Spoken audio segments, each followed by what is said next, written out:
हर्षवर्धन जी, Australia से। राधे राधे महाराज जी, आपके चरणों में कोटि कोटि प्रणाम।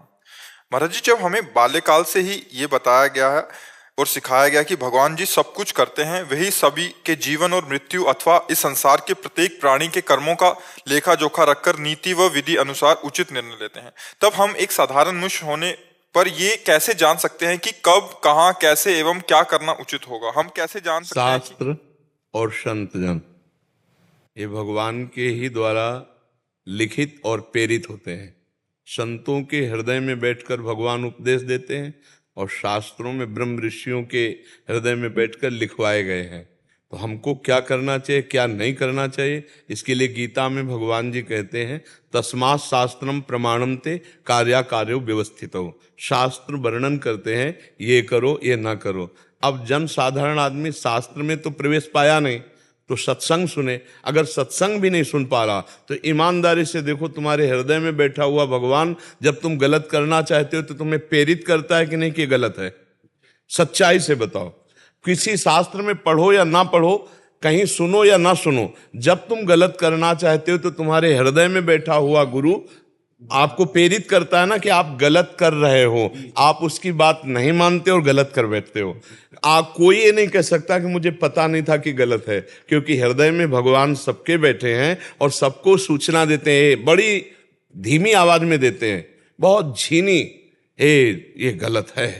पर हमारी वासना इतनी प्रबल होती है कि हम उस बात की अवहेलना करके और गलत कर फिर हमें दंड मिलता है। फिर हमें कोई ये नहीं कह सकता मुझे पता नहीं था। गलत का पता होता है। हमारी बहन को कोई गलत देखे तो हमें बुरा लगेगा, तो हम किसी के बहन को बुरा क्यों देखें? आत्मना प्रतिकूलानि परेशान समाचरित। हमारी कोई निंदा करे तो हमें बुरा लगेगा, हम किसी की निंदा क्यों करें?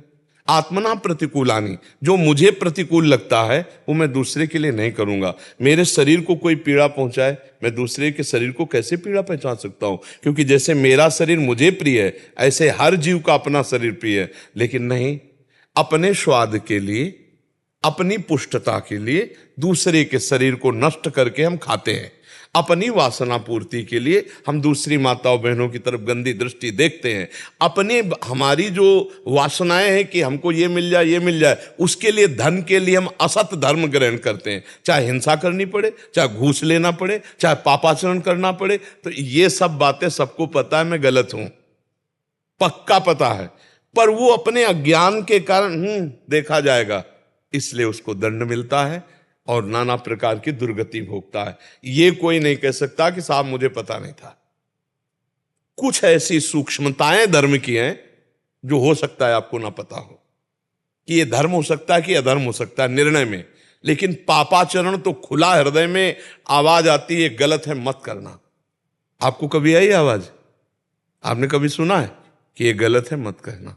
हाँ, तो वही भगवान है जो तुम्हारे अंदर बैठा है, वही भगवान संतों के मुख से बुलवाता है, वही भगवान शास्त्र रूप में आज्ञा करता है। तो सबको भगवान आदेश करते हैं, ऐसा करो ऐसा ना करो। अंदर से अगर हम उसकी बात मान लें तो हम दिव्य हो जाए। हम दिव्य हैं, भगवान के अंश हैं, हम दिव्य हैं। दिव्य हो जाए। पार्थिव में फंस गए, दिव्य पार्थिव में फंस गया, इसलिए दुर्गति को भोग रहा है। आप समझ पा रहे प्रभु? इसमें कोई तर्क, कोई संशय? जी। पवन अग्रवाल जी, वेस्ट बंगाल। राधे राधे गुरु जी, आपके चरणों में कोटि कोटि नमन।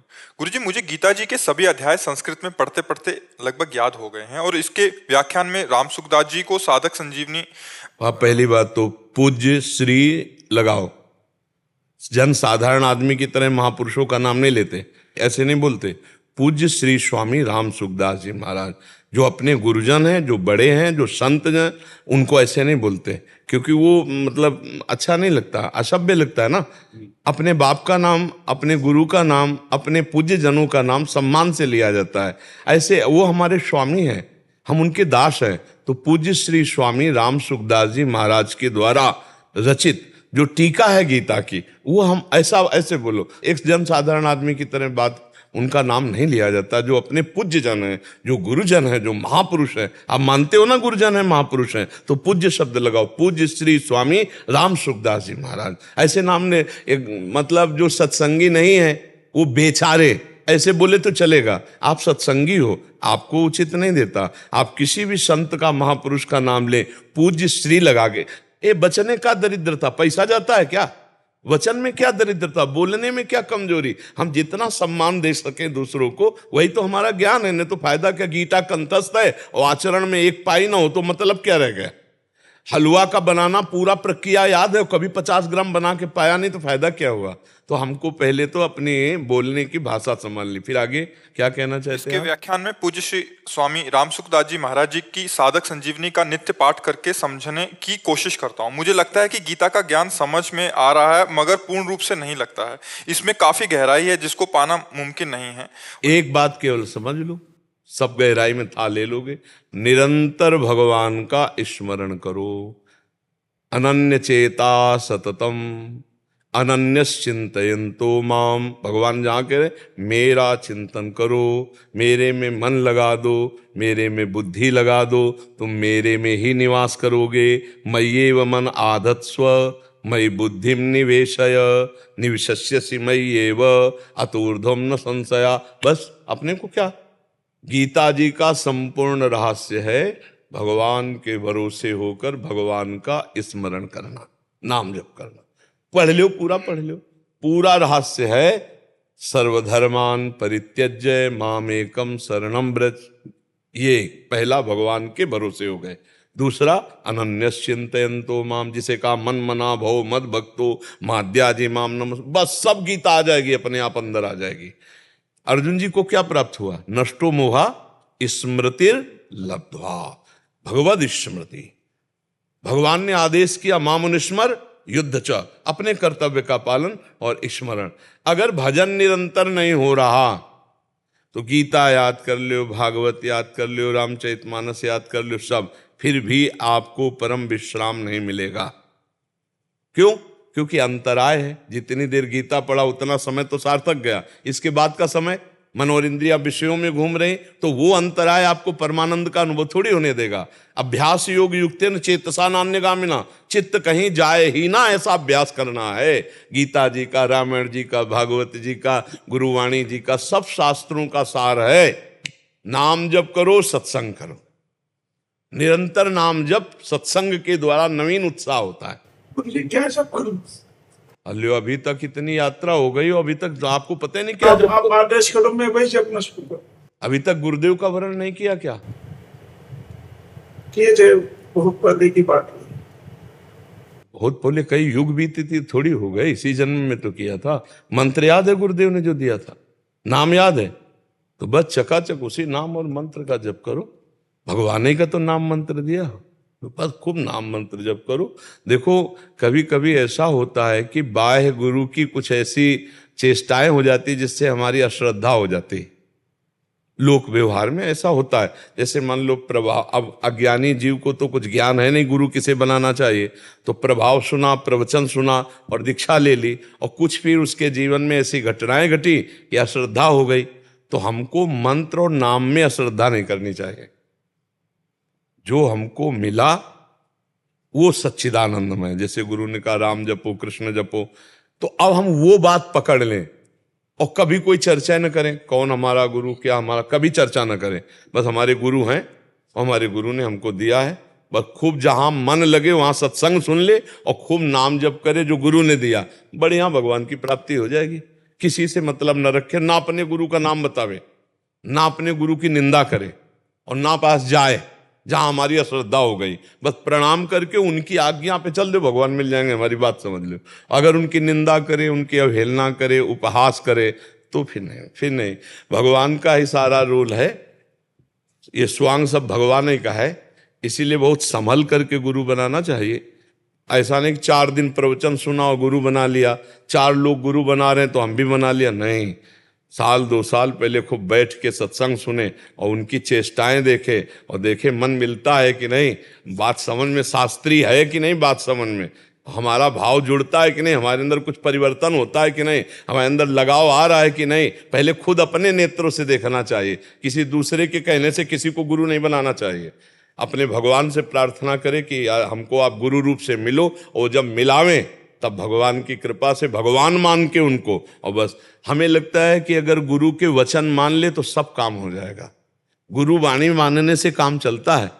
जो गुरु ने बोला, जो गुरु वाणी में वो बात मान लो, सब कुछ हो गया। अगर बात ना माने तो पास भी रहने से काम नहीं बनेगा, बात ना माने तो पास भी रहने से वो फिर भगवत प्राप्ति नहीं। तो जो गुरु ने नाम दिया, मंत्र दिया, वो बढ़िया खूब जपो। जो भी दिया हो, किसी से कहा नहीं जाता गुरु मंत्र को, खूब जपो और गुरु में ब्रह्म बुद्धि रखो। भगवान के 3 लीलाएं हो रही जगत में, एक सतोगुणी लीला, एक रजोगुणी लीला, एक तमोगुणी लीला, एक सृजन लीला, एक पालन लीला और एक विनाश लीला। तीनों हमारे भगवान के, इसलिए हम उनको नमस्कार करते हैं और अपना भजन करते हैं। जब हम मिठाई लेने जाते हैं तो हम ये नहीं देखते कि मिठाई बेचने वाला मिठाई खाता है कि नहीं। हमें पसंद आई, हमने खरीद लिया और चक्क पा लिया। ऐसे हम प्रवचन सुनने गए, सत्संग सुनने गए, गुरुजनों से मिले तो अच्छी बात जो मिली उसे पकड़ लिया, अपने जीवन में उतार लिया, चल दिया। हम ये नहीं देखते कि वो इसमें है कि नहीं। हमें बात मिली, हम चल पड़े। ऐसा साधक बहुत जल्दी कल्याण को प्राप्त हो जाता है। नहीं तो निंदा, स्तुति और सब ये सब प्रपंच फिर होने लगता है। खूब भजन करो, भजन से ही भगवान की हर ज्ञान वाली बात आपके दिमाग में आ जाएगी। और भजन न करे तो पढ़ने से नहीं आएगी, ये पक्की बात समझ लो। शब्दार्थ कुछ होता है, जो अर्थ है शब्दार्थ कुछ होता है और भावार्थ कुछ होता है और उसका रहस्यार्थ कुछ और होता है। वो ब्रह्म प्राप्त महापुरुषों से ही समझ में आता है। नहीं तो सब ग्रंथ लेके भगवत प्राप्त ना बन जाए। नहीं, ग्रंथ खरीद ले और भगवत प्राप्त हो जाए। बिना किसी महापुरुष के, भगवान ने गीता जी में से कहा प्रणिपातेन च प्रश्न, किसी संत महापुरुष की शरण में जाओ, उनके आगे साष्टांग लोटो, दैन्य होकर उनसे बात करो, वो कृपा करें तो रहस्य खोल दें। तो मतलब शब्दार्थ कुछ और है वाक्य का, भावार्थ कुछ और है और रहस्यार्थ कुछ और है। तो रहस्य तो वही बता सकते हैं जो रहस्य में पहुंच चुके हैं। या रहस्य रघुनाथ कर बेग न जाने कोई, और जो जाने रघुपति कृपा तो सपने मोह न होए। अब आज से नाम जपने का अंतराय न पड़ने पावे, ये तुम बात पकड़ लो तो गीता जी का सब रहस्य अंदर आ जाएगा। निरंतर जो नाम जप करता है उसे सब ज्ञान हो जाता है, सब कृपा हो जाती है, सब गुरुओं का आशीर्वाद प्राप्त हो जाता है। जो नाम जपता है भगवान का कृपा पात्र ही नाम जप पाता है। तो जामवंत कहा सुनु रघुराया, जा पर नाथ करहु तुम दाया, ताहि सदा शुभ कुशल निरंतर, सुर नर मुनि प्रसन्नता ऊपर, सोई विजयी विनयी गुण सागर, तासु सुजस त्रैलोक उजागर। जिस पर आपकी कृपा हो जाए वही विजयी, वही विनयी, वही गुण समुद्र, समस्त ऋषि मुनि उसके ऊपर बरस पड़ते हैं। जा पर कृपा राम की होई, ता पर कृपा करे सब कोई। खूब नाम जप करे, भगवान का भरोसा, यही गीता जी कह रही। मां मनुष्य युद्ध से अपने कर्तव्य का पालन और डट के नाम जप, किसी से आशीर्वाद मांगने की जरूरत नहीं, सबका आशीर्वाद आपको प्राप्त हो जाए। और भजन न करे परपंच करे तो भाई चाहे जो कुछ कंठस्थ कर ले, चाहे गीता भागवत वेद कंठस्थ कर ले, और भजन ना करो तो लाभ नहीं मिलेगा भाई, पक्की बात समझ लो। बुद्धि में सब कुछ ज्ञान है सबको, लेकिन प्रयोग कहां कर पा रहा है। ज्ञान है कि ये नहीं करना चाहिए, पर जब मन जो चाहता है करवा लेता। क्यों? भजन बल नहीं, तपस्या बल नहीं। इसी को हमें प्राप्त करना। भजन, काम क्रोध आदि लोगों पर विजय प्राप्त करके इन दोषों पर भगवान की प्राप्ति होती भजन बल से। गोस्वामी तुलसीदास जी बहुत बड़े महापुरुष हैं, वो कह रहे हैं बिनु हरि भजन न भव तरी, या सिद्धांत अपेल। बिना हरि भजन के भव समुद्र से पार नहीं हो सकते। चाहे बालू पेल के तेल निकाल दो, भला निकलेगा बालू से तेल? बोले नहीं। बोले जल मथ के चाहे घी निकाल लो, बोले निकलेगा? बोले नहीं। बोले असंभव संभव हो सकता है, पर बिना भजन के बहुत समुद्र से पार नहीं हो। इसलिए खूब डट के नाम जप करो। गीता जी कह रही अनन्य चेता सततम यो माम स्मृति नित्यसा, तस्याहम सुलभा पार्थ। मैं उसके लिए सुलभ हो जाता हूं, बस भगवान सुलभ हो जाए, यही गीता ज्ञान है। संध्या मित्तल जी राजस्थान से। राधे राधे गुरुदेव, श्री हरिवंश। महाराज जी आपके चरणों में कोटि कोटि प्रणाम। महाराज जी क्या ईश्वर की खोज का अध्यात्म के अलावा कोई और दूसरा रास्ता भी है? बिहारी जी की तरफ जाना है तो छठी करा की तरफ मुंह नहीं करना होगा, इन्हीं की तरफ करना होगा। अध्यात्म ही भगवान की प्राप्ति है, दूसरा मार्ग कौन सा है? दूसरे तो सब संसार के मार्ग हैं। अध्यात्म में, अध्यात्म का मतलब समझते हो? जहां दुविधा को मिटा दिया जाए, द्वैत को मिटा दिया जाए, नानात्व को मिटा दिया जाए, उसे अध्यात्म कहते हैं। नानात्व ये पूरा जगत है, दुविधा शत्रु मित्र मान अपमान लाभ हान सुख दुख जय पराजय जन्म मृत्यु, ये दुविधा दुनिया। नानात्व ये जो सब तुम्हें दिखाई दे रहा जड़ चैतन्य, इसको जो मिटा दे, स्त्री पुरुष भावना को मिटा दे, काम क्रोध पर विजय प्राप्त कर, उसे अध्यात्म कहते हैं। इसके बिना भगवान की प्राप्ति कर। अध्यात्म के कई मार्ग हैं। वो ज्ञान से चल सकता है, वो योग से चल सकता है, वो भक्ति से चल सकता है, वो कर्म योग से चल, उसके कई मार्ग हैं, लेकिन वो सब अध्यात्म ही है। संपूर्ण अध्यात्म के ये कई मार्ग हैं। जैसे हमको यहाँ से बिहारी जी जाना है तो हम ऐसे फोगला की तरफ जाके बिहारी जी जा सकते, हम परिक्रमा मार्ग से बिहारी जी जा सकते, हम अटल्ला से बिहारी जी जा सकते, लेकिन बिहारी जी का मार्ग इधर ही है, इधर नहीं है। ऐसे ही अध्यात्म के हैं, ज्ञान योग, अष्टांग योग, भक्ति योग, कर्म योग, पर ये सब अध्यात्म ही है। अध्यात्म का ही ईश्वर। अध्यात्म के बिना भगवत प्राप्ति का कोई उपाय नहीं। अध्यात्म ही भगवत प्राप्ति का उपाय है। उसी में आ जाता है, जैसे हम गृहस्थ हैं तो हमें भगवत प्राप्ति कैसे हो, तो बोले सारे कर्म भगवान को समर्पित कर दो और ऐसी भावना करो कि हमारे पास जो भी पति पुत्र परिवार सब है ये सब भगवान को समर्पित है और इनमें सब में भगवान विराजमान है। और नाम जप करो, अच्छे कर्म करो, भगवान की प्राप्ति हो जाएगी। नाथ सकल संपदा तुम्हारी, मैं सेवक समेत सुतनारी। और भजन करो भगवान, बिना भजन के भगवान की प्राप्ति नहीं है। किसका प्रश्न था? हाँ, अब ऐसा सोचो कि मनमानी भोजन करें, मनमानी आचरण करें, कोई आशीर्वाद दे दे, तो हमें तो नहीं लगता ऐसा कि किसी के आशीर्वाद से भगवान मिल जाएंगे। और आशीर्वाद भी तभी फलीभूत होगा जब हम धर्म से चलेंगे, हम नाम जप करेंगे, हम अच्छे पापी को कभी आशीर्वाद भी फलीभूत नहीं होता, क्योंकि वो पापाचरण करेगा तो उसके ऊपर कोई प्रभाव नहीं पड़ेगा। तुम सच्चाई से चलो तो बिना कुछ चढ़ाए भी संतों की कृपा उदार है, वो ऐसे ही देते रहते हैं।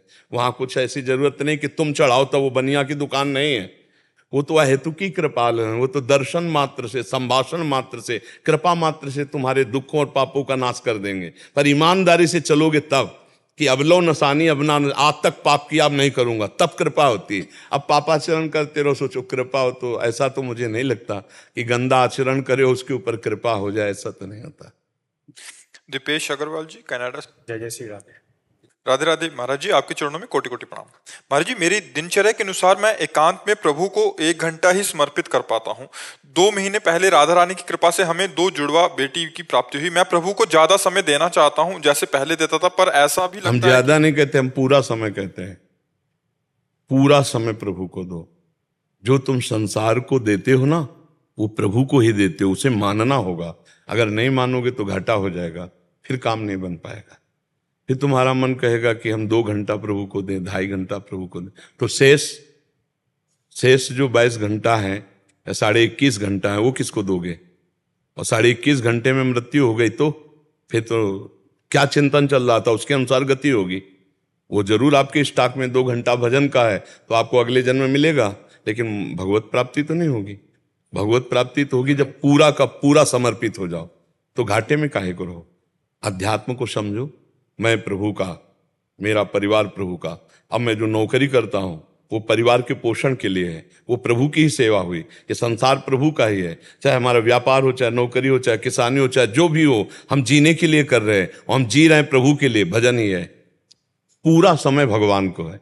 बीच बीच में राधा राधा बोलने में क्या जाता है, कृष्ण कृष्ण बोलने में क्या जाता है, राम राम बोलने में क्या जाता है? मान लो हर समय हम बोलते ही थोड़ी रहते हैं। कभी हम चुप हैं तो अंदर अंदर जप कर रहे हैं, ऑफिस का काम कर रहे हैं, व्यापार कर रहे हैं, किसानी कर रहे हैं, भगवान से हम जुड़े। देखो इसमें चाहिए भूख। जैसे प्यासे आदमी को रबड़ी अच्छी नहीं लगती, पानी ही चाहिए। भूखे आदमी को भरपेट भोजन चाहिए, वो सोना चांदी उस समय नहीं। कई दिन का भूखा हो, उसके थाल में सोना चांदी हीरा जवाहरात तो कहेगा नहीं। पहले दाल रोटी पकाओ, हमारी भूख मिटाओ। ऐसे ही जब हमारी भजन की भूख जागृत हो जाए, भगवान की भूख जागृत हो जाए, तो हमारा सारा समय भगवान में समर्पित हो। सारा समय भगवान में जब तक समर्पित नहीं होगा तब तक हमारा काम बनेगा नहीं। समझ रहे हैं आप? तो कैसे समर्पित करना है? एकांत में बैठ करके ही नहीं, समाज में भी समर्पित करना। अंदर अंदर राधा राधा बोले, किसी से बात करना है, बात किया, व्यापार की, नौकरी की जो बात, फिर राधा राधा, उसको भी समर्पित किया भगवान में। यत करोषि, जो भी करो भगवान को समर्पित कर दो, वो भजन बन जाता है। हमारी बात ये दिमाग में नोट कर लो। जो भी कर रहे हो, खाना पीना, व्यापार, नौकरी, पैसा, मान लो हम आपको 8 घंटे कोई नौकरी करने को मिला, बीच बीच में आपने नाम जप लिया और फिर इकट्ठे 8 घंटे प्रभु को समर्पित कर दिया, आपको उसका फल मिलेगा। वो भागवतिक हो गया। कर्म समर्पण योग है, बहुत बढ़िया। तो हम घंटा 2 घंटा क्यों समर्पित करें? सब कर्म समर्पित करेंगे, पूरा जीवन समर्पित करेंगे, सब समय समर्पित करेंगे, तो हमें भगवान मिल जाएंगे। ठीक समझ में आ रहा है आपको? हाँ, हम बैठने वाला समय तो दे ही भगवान को, लेकिन अन्य कार्यों वाला भी समय हम भगवान को दें। हम घंटा 2 घंटा जो एकाग्र होकर भगवान में बैठते हैं, फिर हम व्यवहार में जाते हैं, तो वो व्यवहार भी भगवान का है। उसमें भी हम राधा राधा बीच में बोले, उस कर्म को भी भगवान को समर्पित करें, क्योंकि ये सृष्टि भगवान की ही तो है ना, और परिवार भगवान का है। परिवार की सेवा, सृष्टि के कार्य को करके हम अर्थ आदि प्राप्त करके परिवार की पूजा करते हैं, परिवार का भरण पोषण करते हैं, वो भगवान की आज्ञा का पालन है। ये भी भजन हुआ। ऐसे भजन करो, उठते बैठते चलते फिरते, जब याद आए तो राधा राधा राधा राधा, और अपना कार्य कर रहे तो हर समय सार्थक हो जाएगा। और जब लौट के अपने घर आओ तो ठाकुर जी को पूरा समय समर्पित करो। जब घर से गए थे और जब लौट कर आए, मान लो 10 घंटा हो गया, तो हे करुणा निधान भगवान, इस 10 घंटे में जो हमसे त्रुटि वो क्षमा करना। ये 10 घंटे का कार्य और आपका स्मरण आपको समर्पित करता हूं। भजन हो गया, कृष्णार्पणम मस्तु, ये भगवान का भजन हो गया। पूरा जीवन तुम्हारा भागवतिक हो जाए, और देखना फिर तुम्हारी कैसी अध्यात्म उन्नति होती है।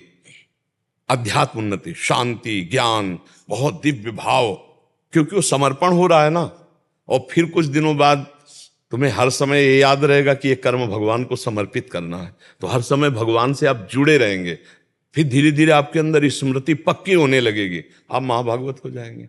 चलते फिरते उठते बैठते खाते पीते सोते जागते उसी परमात्मा में स्थित वही संत है, वही महापुरुष है। तो चाहे पैंट शर्ट में हो, पैजामा कुर्ता में हो, चाहे ऐसे हो चाहे वैसे, स्थिति का नाम संत है। अगर सद्गुण और स्थिति है तो संत ही है। समझ गए आप? हाँ, जैसे मैं और भागवत गीता पढ़ना चाहता हूँ या प्रभु के बारे में और जानना चाहता हूँ, वो अपने आप जान जाओगे। ये कर्म पहले शुरू करो, पढ़ के नहीं जान पाओगे, हो के जान जाओगे। अगर हमको जानना चाहते हो तो दूसरे से पूछ के नहीं जान पाओगे। आप हमसे प्यार करो तो हमें जान जाओगे, या हम जना देंगे तो जान जाओगे, या रात दिन हमारा चिंतन करोगे तो चिंतन का प्रभाव होता है, हमारे सारे सद्गुण आप में आ जाएंगे तो अपने आप जान जाओगे ये क्या है। तो हम भगवान का चिंतन कर रहे हैं, भगवान के लिए कर्म कर रहे हैं, तो हम सब जान जाएंगे। बिना पढ़े सब ज्ञान हो जाता है। हम लोग कोई व्याकरणाचार्य नहीं है, किसी संस्कृत कॉलेज में नहीं पढ़े, गांव के स्कूल में कक्षा 9 तक पढ़े हैं।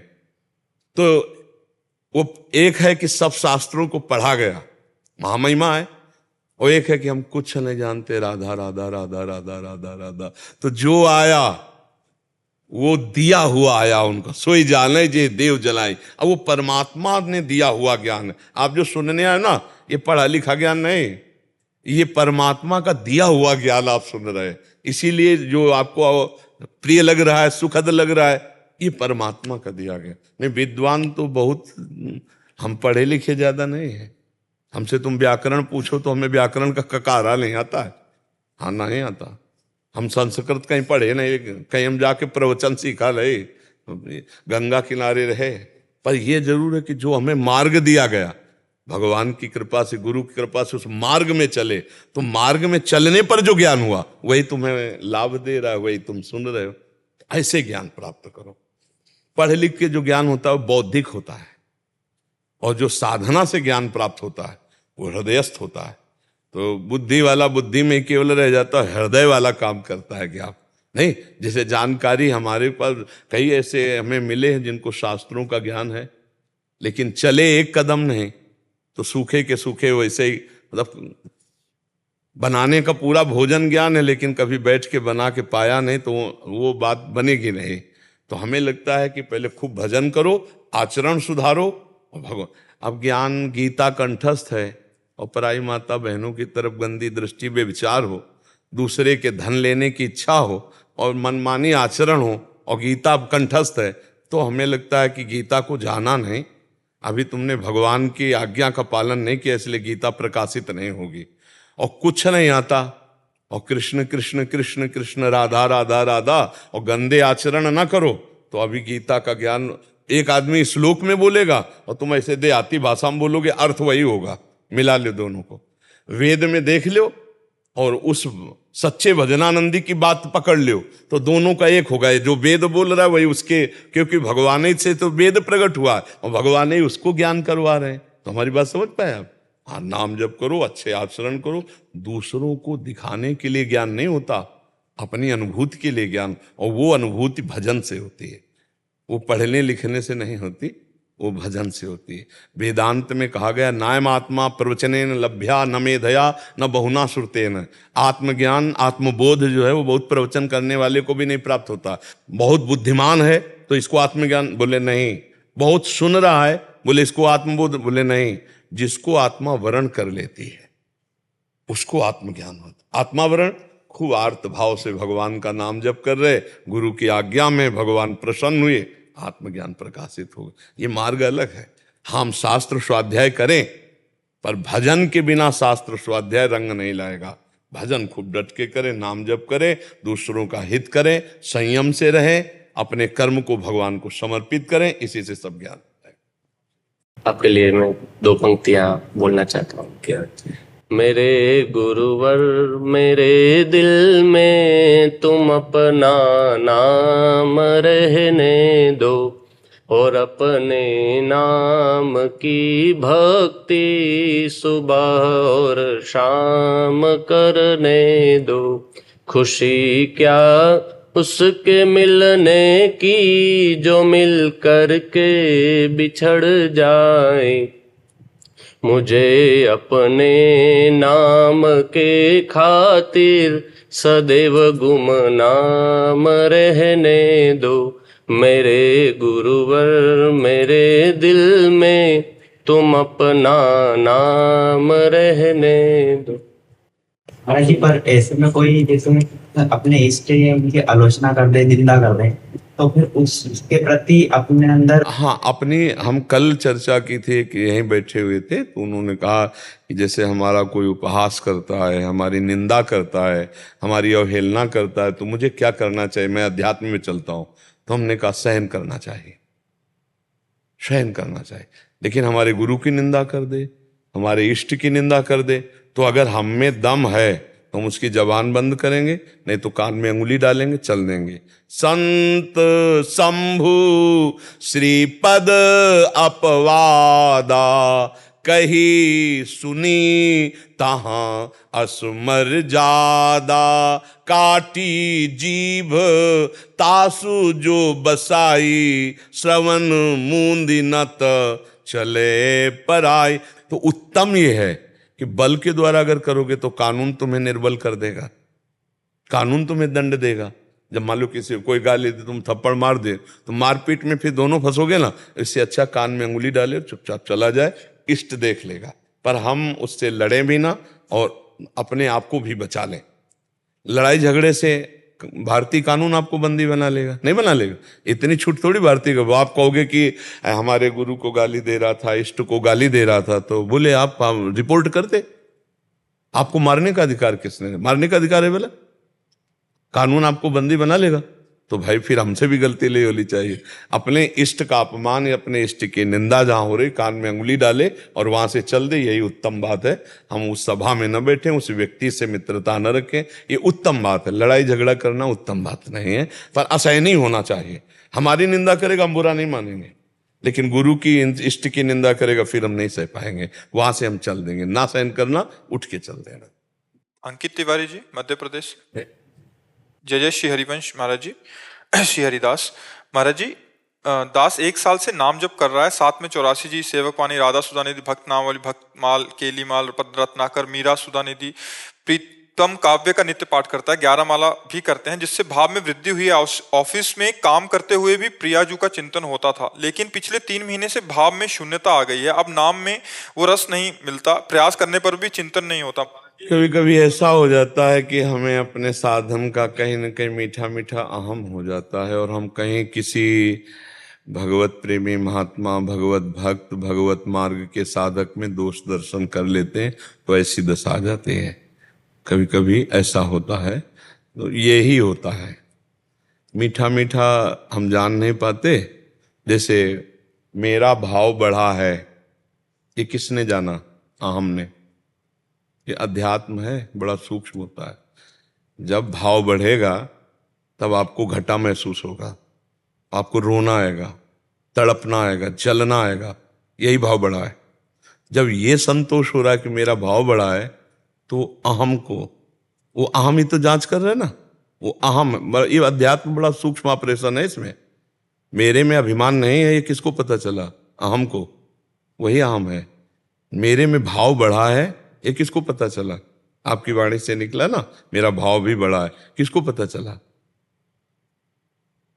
भाव बढ़ा तो तब होना चाहिए, मतलब डूब रहे हो ना, तो जिसके भाव बढ़ा है उसमें तो व्याकुलता आती है, उसमें तो अतृप्ति आती है, उसमें तो असंतोष बढ़ता है।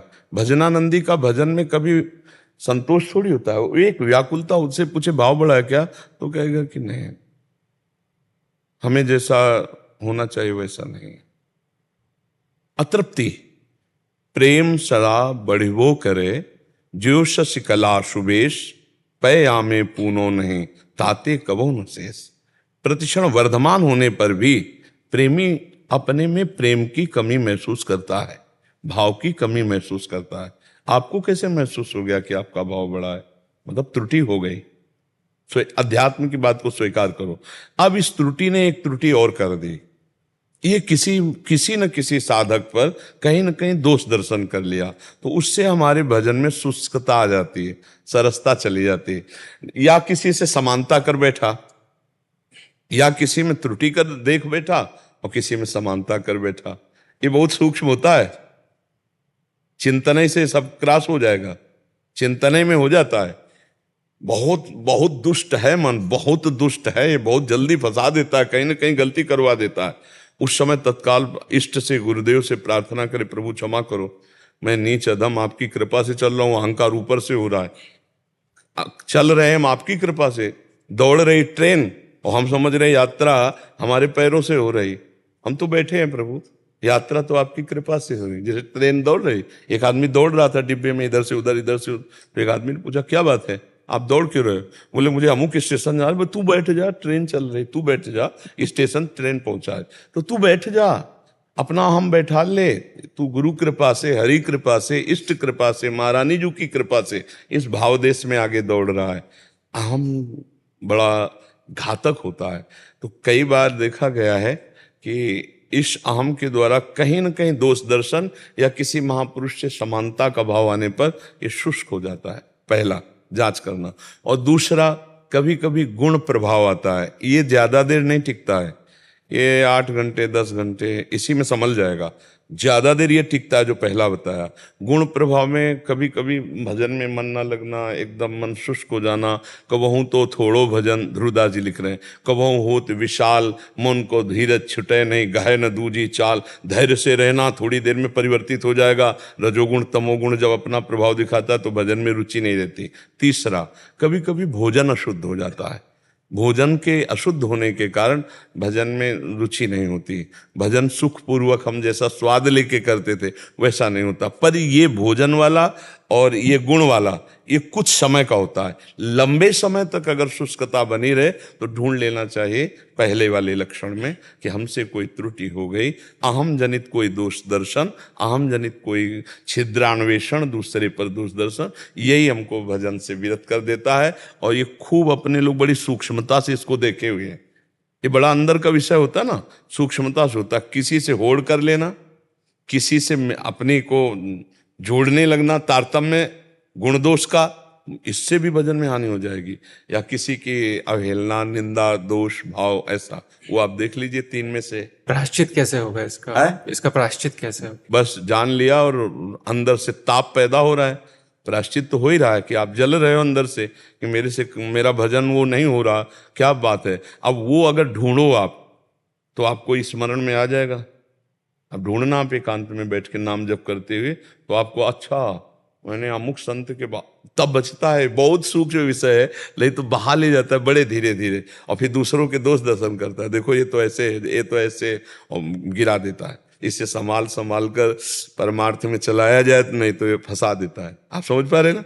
हम यही त्रुटि होती है, नहीं तो फिर भजन धीरे धीरे छलांग मारता है। रात दिन एक आनंद की आध्यात्मिक उन्नति पर उसको हर समय महसूस होगा कि जैसा महापुरुषों में होना चाहिए वैसा मेरे में नहीं है। ऐसा मेरा भाव बड़ा है, ये कभी जवान से मत निकालना, अब ना निकालना कि मेरा भाव बड़ा है। कहा ठीक है, आप गुरुजनों की कृपा, संतों की कृपा है, पर जैसा होना चाहिए वैसा हर समय नहीं। जैसे आपके पास 1 करोड़ रुपया जेब में हो, तो आपसे कहा जाए आप करोड़ रुपया रखते हो क्या जेब में, तो आप सीधे नहीं, तो आपका चलता है, नहीं सब चल जाता है, इधर उधर से सब चल जाता है, कृपा है। वो थोड़ी बताएगा कि जेब में 1 करोड़ रुपया रखे कि अभी 4 आदमी बाहर लग के छीन लें।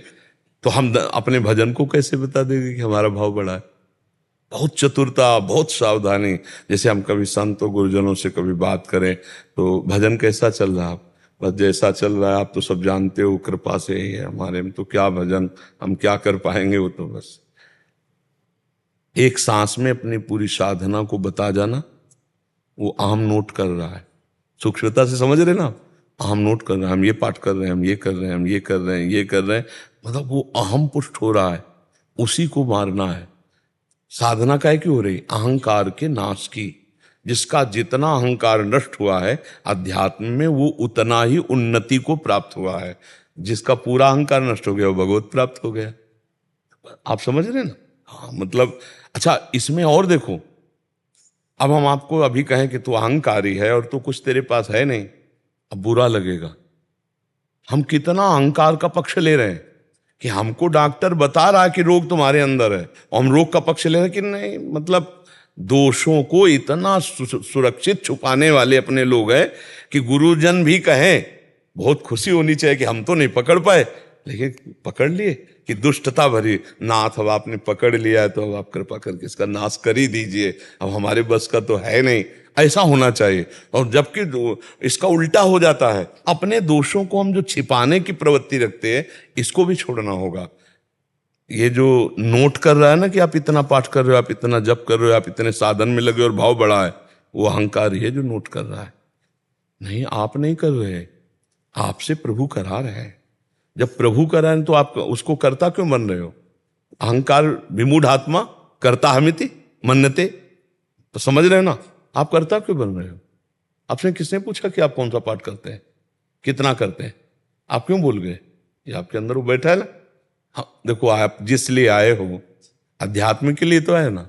ये डॉक्टर, ये बच्चा, इसको समझो, शांत गंभीर अकर्ता भगवान के द्वारा सब भजन निरंतर चलने लगेगा। और जब ये बैठ गया ना तो यही दोष दर्शन करा के यही भजन में बाधा पहुंचा देता है। ये बड़ा सूक्ष्म विषय है जो हम आपसे चर्चा कर रहे हैं, अब इसको संभालिएगा, ठीक है? भगवान की कृपा बल से, गुरु कृपा बल से नाम मंत्र जपते हुए शांत भाव से संभाल। सागर महाराज मुंबई से। राधे राधे महाराज। राधे राधे महाराज जी। महाराज जी, प्रेमी भक्त के क्या लक्षण है? ज्ञानी भक्त श्रेष्ठ है या प्रेमी भक्त? दोनों समान ही है। संसार का चिंतन छोड़ करके अपने स्वरूप में स्थित हुआ ज्ञानी साक्षात भगवान ही है। भगवान ने कहा ज्ञानी मेरी आत्मा है, ठीक है। और प्रेमी उद्धव जी से कह रहे हैं मैं अपनी आत्मा को भी उतना प्यार नहीं करता जितना तुम जैसे प्रेमी महाभागवतों से प्यार। पर प्रेमी कौन है, बात समझना होगा। जिसकी चित्तवृत्ति में भगवान के सिवा कुछ भी चाह नहीं है, चाही न चाही कबहू कछु, कबहू कछु, प्रेमी में ये अर्धालीपुरी जो गोस्वामी तुलसीदास जी की है वो विराजमान होगी। जाहि न चाही कबहूं कबहूं कछु, फिर आगे तुम सन सहज सहज, कोई गुण, कोई महत्व, कोई महिमा, कोई चाह लेकर कल्याण मोक्ष, इनसे नहीं। प्रेमी सिर्फ प्रेम करता है प्रभु से, प्रभु से भी कोई चाह नहीं होती, और प्रभु को सुख देने की चाह होती है। सुख देवे को चावचित, मैं अपने प्यारे को कैसे सुख पहुंचा पाऊं। प्रेमी में स्वसुख वांछा लेश मात्र नहीं रहती। मोक्ष आदि सुख जो बड़े बड़े योगी जन, ज्ञानी जन मुमुक्षता से ही तो ज्ञान अर्जन करके वो मुक्त होते हैं, लेकिन प्रेमी उस मोक्ष को भी नहीं चाहता। प्रेमी भगवान को अधीन कर लेता है, वो गुणवत्ता से नहीं, अपनी दैन्यता और प्रेम से। भरत जी महाराज जब चित्रकूट दर्शन करने के लिए भगवान के जा रहे हैं, तो जब भरद्वाज जी के आश्रम में पहुंचते हैं तो उनके मन में ये बात आती कि मेरे कारण भगवान को 14 वर्ष का वनवास हुआ। ये प्रसिद्ध है, भरत को राज तिलक, राम को 14 वर्ष का वनवास। अब कैसे मैं ऋषि से, बड़े संकोच में, तो ऋषि आपस में चर्चा कर रहे हैं कि भरत जैसा प्रेमी सृष्टि में राम जी का दूसरा कोई नहीं हो सकता। भरत सरिस को राम सनेही, राम सनेही भगवत प्रेमी, जग जप रामू रामू जप जेही। भरत जैसा कौन प्रेमी होगा कि सारा संसार राम राम जपता है, और राम जी श्री भरत जपते हैं। भरत सरिस को राम सनेही, जग जप राम राम जपते। जब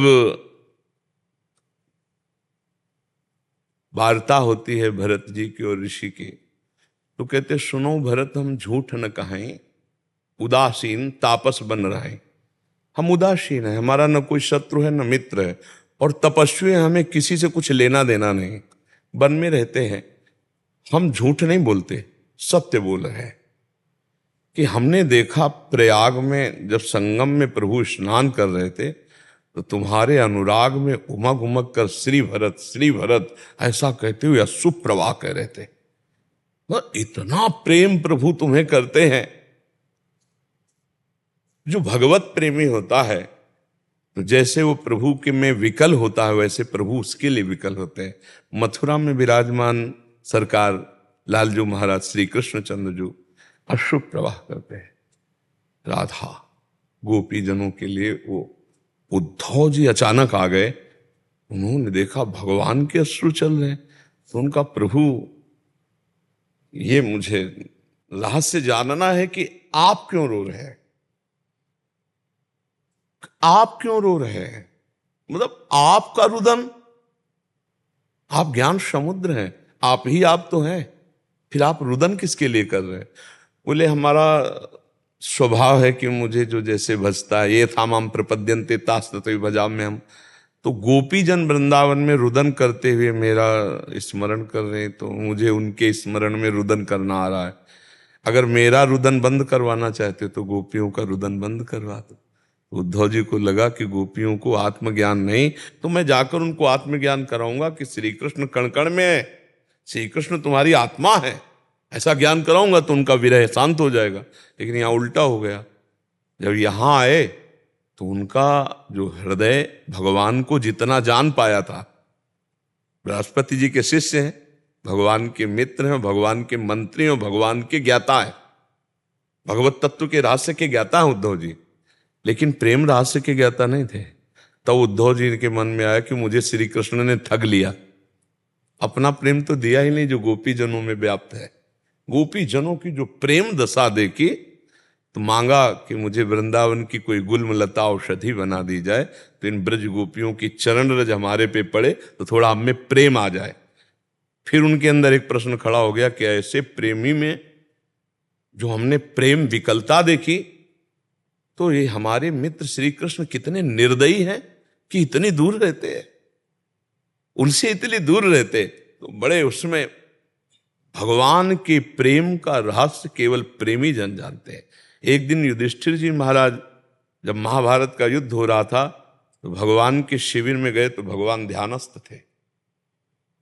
प्रश्न खड़ा हो गया कि सारा जगत तो इनका ध्यान करता है, इनका आराध्य देव कौन है जिनका ध्यान कर रहे हैं। जब भगवान ध्यान से बाह्य दशा को आए तो युधिष्ठिर जी ने पूछा, प्रभु मैं जिस कार्य के लिए आया था वो तो बाद में पूछूंगा, पहले ये बताओ आप किसका ध्यान रखते हैं, कौन ऐसा है जिसका आप ध्यान धर रहे हैं।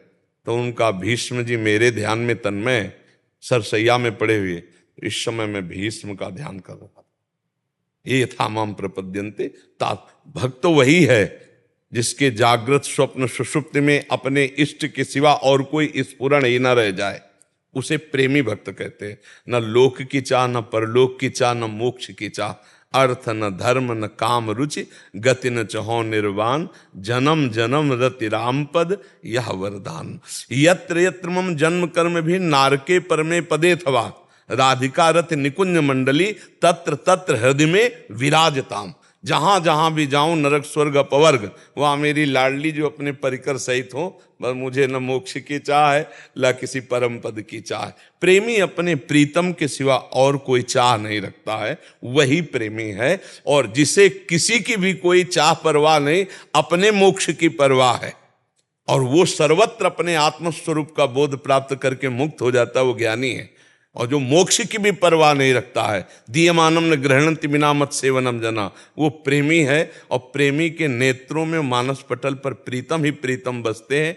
पी मूर्ति नयनन बसे तेहि रस रहाय समाये, ये लक्षण सुन प्रेम के और न कछु सुहाय, और न कछु सुहाय फिरे अपने रस मातो, कुटुम देह ते जाए छूट सब ही विधि नातो। जहाँ जहाँ पिय की बात सुने खोजत तिन गयनन, जहाँ जहाँ प्यारे की बात सुनने को मिल जाए, नेत्रों में प्रीतम बसे हुए। जड़ चैतन्य कछु नहीं दिखत, जित दिखत तित श्याम खड़े, बिउहल बिकल संभारण तन की, घूमत नैना रूप भरे। करनी अकरनी दो विधि भूले, विधि निषेध सब रहे धरे। नरहरिदास ते भय बावरे, जे या प्रेम प्रवाह परे। रूप छके घूमत रहें, तन को तनिक न भान, नारायण दृग जल बहे, यह प्रेम पहचान। विरह कमंडल कर लिए बैरागी दो नैन, मांगत दरस मधुकरी छके रहत दिन रहे। ना काहू सो बोलिबो ना कोई व्यवहार, अपनी कुंवर किशोरी को जियत निहार निहार। सुनै न काहू की कही कहे न अपनी बात, नारायण व रूप में मगन रहे दिन रात। ऐसा प्रेमी, इसे प्रेमी कहते हैं। और उसे ज्ञानी कहते हैं जो अपने मोक्षाभिलाषी चित्त से निरंतर संसार के चिंतन से शून्य करके आत्मस्वरूप में जो स्थित हो गया, वो मोक्ष पद को प्राप्त होता है। और जिसे मोक्ष की भी परवाह नहीं, अपने प्रीतम की तड़पन में व्याकुलता में वो मगन रहता है। सिसकना रोना तड़पना आहों की जागीर, हा कृष्ण हा राम हा प्रिया, ऐसे जो तड़पता रहता है वो प्रेमी होता है। जिसे न लोक परलोक की कोई परवाह, न कोई चाह, केवल अपने प्रीतम के चिंतन में आंसू बहाने में जो उसे सुख मिला, उसे कहीं और सुख नहीं मिलता है। ये प्रेमी की पहचान तो भगवान ही करवावे तो हो सकता है, नहीं प्रेमी की पहचान नहीं। प्रेम बड़ा दुर्लभ विषय है। एक बार श्रीमद् वल्लभाचार्य जी से उनके एक वैष्णव ने कहा, भगवान हम 100 ब्राह्मणों को प्रसाद पवाना चाहते, तो कहा एक वैष्णव को पवा दो तो 100 ब्राह्मणों को। उनका हम 100 वैष्णवों को पवाना चाहते हैं, तो कहा एक प्रेमी को पवा दो तो 100 वैष्णवों का हो। बोले हम 100 प्रेमियों को, तो उनका 100 प्रेमी नहीं होते। प्रेमी तो भगवान के एक ही दो पाए जाते हैं। एक दो ही जो पाइए खोजी सब संसार। समझ रहे आप जी। राधा राधा राधा राधा राधा राधा राधा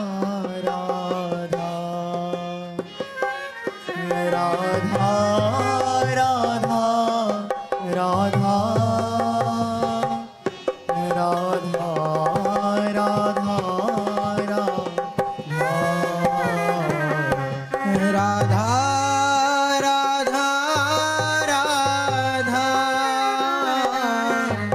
राधा राधा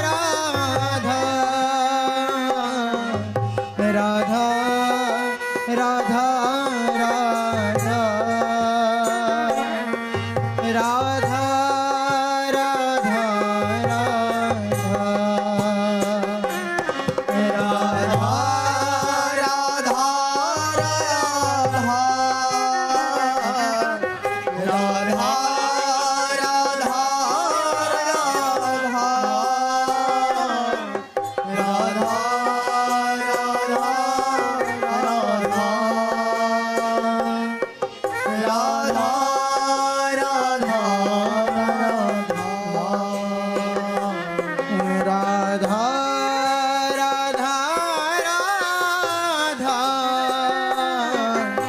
राधा राधा राधा राधा राधा राधा राधा राधा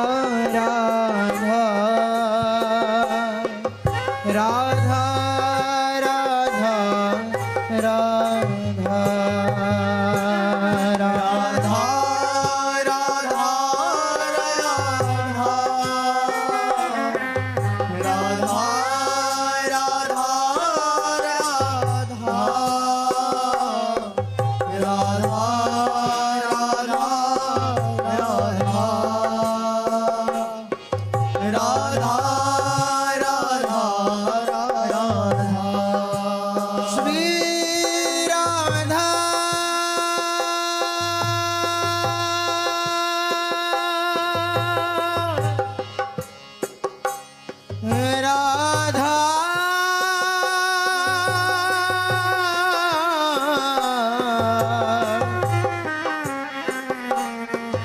राधा